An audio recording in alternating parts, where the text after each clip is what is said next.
नमस्कार प्यारे दोस्तों, आज अपन शुरुआत करने वाले हैं न्यूटन के गति के नियम यानी एनएलएम।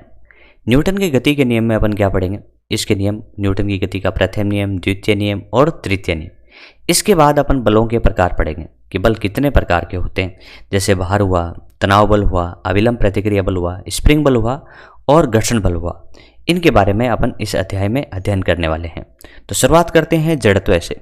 जड़त्व यानी इनर्शिया। इसको अपन कैसे समझें कि मान लीजिए किसी पिंड या वस्तु है, उसकी वर्तमान अवस्था जहाँ पर भी रखा है वहाँ वर्तमान अवस्था में परिवर्तन करने का जो विरोध होता है ना, उसी गुण को जड़त्व कहते हैं। यानी कोई भी वस्तु है वो जहाँ पर रखी है वहाँ से उसको अपन विस्थापित करना चाहें तो उसकी अवस्था में परिवर्तन हुआ, तो उसकी अवस्था में परिवर्तन का विरोध करने का जो गुण है ना, वही जड़त्व है।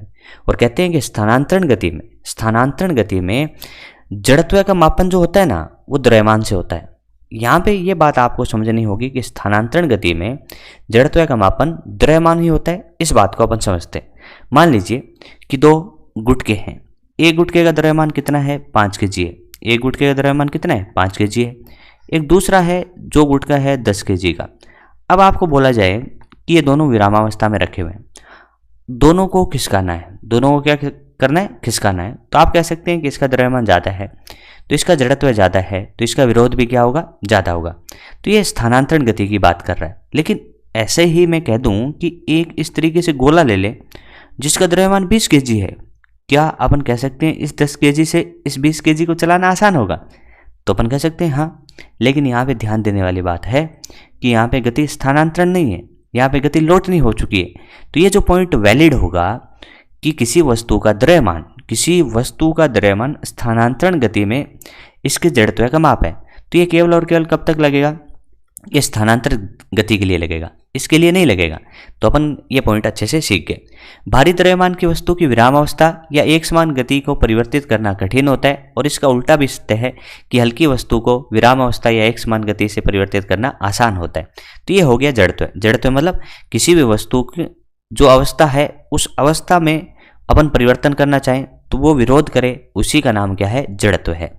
अब आगे चलते हैं और अब देखते हैं कि जड़त्व के प्रकार क्या होगा, जिसमें प्रकार एक होगा विरामावस्था का जड़त्व।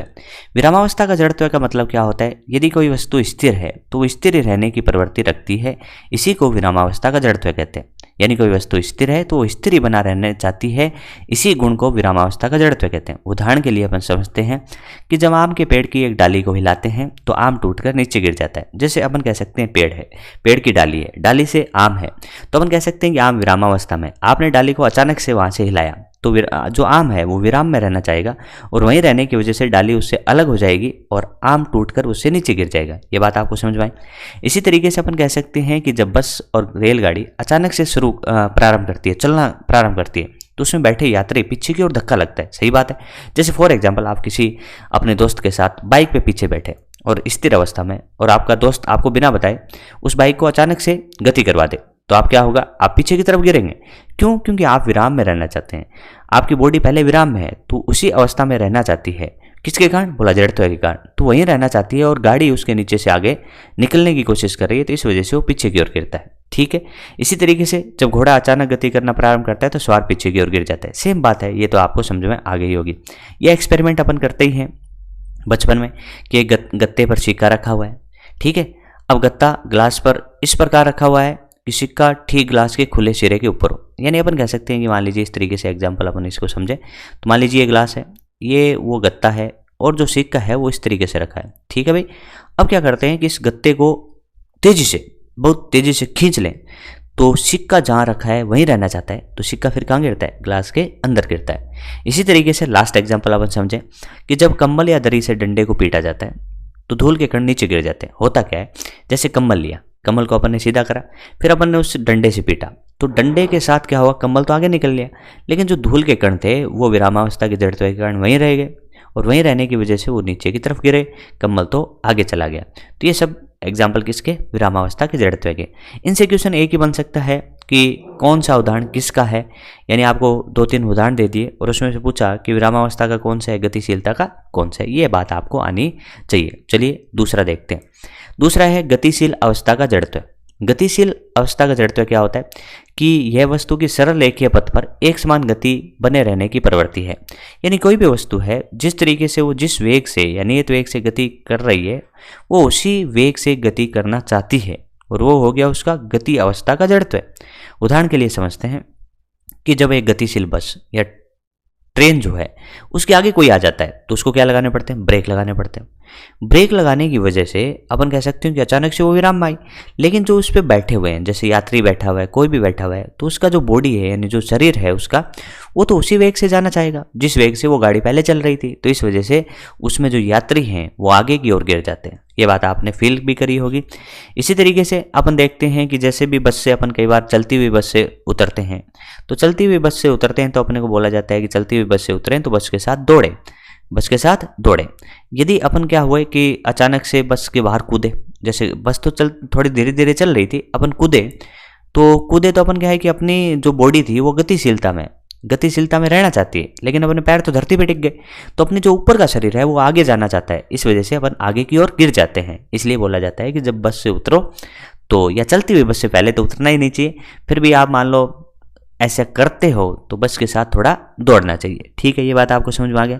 इसी तरीके से अपन कह सकते हैं कि कोई क्रिकेटर जो है वो बॉल फेंकना चाहता है, तो क्या करता है कि वो बॉल को फेंकने के लिए अपना रनअप लेता है। तो पहले दौड़ता हुआ आता है, फिर बॉल को फेंकता है। तो इसकी वजह से क्या होगा कि उसकी बॉडी का जो वेग है वो वेग भी उस बॉल को मिलने वाला है, यानी जितना तेज दौड़ता हुआ है वो वेग जुड़ गया और उसके प्रयास भी जुड़ गए, तो इस वजह से वो बॉल की स्पीड बढ़ जाती है। ठीक है, इसी तरीके से अपन कह सकते हैं कि जब अपन लंबी कूदते हैं तो इस केस में भी अपन दौड़ते हुए आते हैं। क्यों?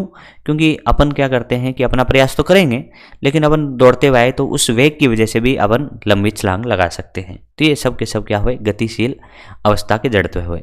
इसी तरीके से लास्ट अपन देखते हैं दिशा का जड़त्व। बोला दिशा का जड़त्व क्या होता है, तो वस्तु अपनी गति की दिशा में परिवर्तन का विरोध करती है। यानी कोई भी वस्तु है जिस दिशा में जा रही है उसी दिशा में जाने की क्या करती है, कोशिश करती है, उसी दिशा में जाने की कोशिश करती है। यदि मान लो कि कोई भी बस है, जैसे कोई भी बस है वो ऐसे सीधा जानी चाहती है, फिर अचानक से उसको मोड़ दिखाई दिया तो उसने बस को क्या कर दिया, मोड़ दिया। तो मोड़ा तो ऐसे मोड़ा, तो अपन कह सकते हैं बस को ऐसे मोड़ा। तो ऐसा मोड़ा तो अपन कह सकते हैं कि जो इसमें बैठे हुए यात्री थे उनका गतिशीलता का या फिर दिशा का जड़ तो ऐसे था कि वो सारे के सारे ऐसे जाना चाहते थे, लेकिन बस तो ऐसे चले गए। तो इस वजह से अपन क्या कह रहे हैं कि जब एक सीधी चलती हुई कार तेजी से किसी मोड़ पर मुड़ती है तो उसके अंदर बैठा व्यक्ति त्रिज्य बाहर की ओर बल अनुभव करता है। तो यानी अपन कह सकते हैं कि जो भी व्यक्ति इसमें बैठे होंगे उन पे एक बल लगेगा इस तरीके से, जिसको आगे अपन वृत्तीय गति में अपकेंद्रीय बल के नाम से भी पढ़ते हैं। ठीक है, तो अपन कह सकते हैं कि इस तरीके से मुड़े तो ऐसे लगेगा, और यदि बस ऐसे जा रही थी और फिर अचानक से मोड़ आया तो ऐसे मुड़ गई। तो इस केस में अपन कह सकते हैं कि इसमें बैठे हुए यात्रियों पे जो बल का अनुभव होगा वो ऐसे होगा। ठीक है, तो ये वाला आपका दिशा का जड़त्व हो गया। तो जड़त्व आपको अच्छे से समझ में आ गया होगा।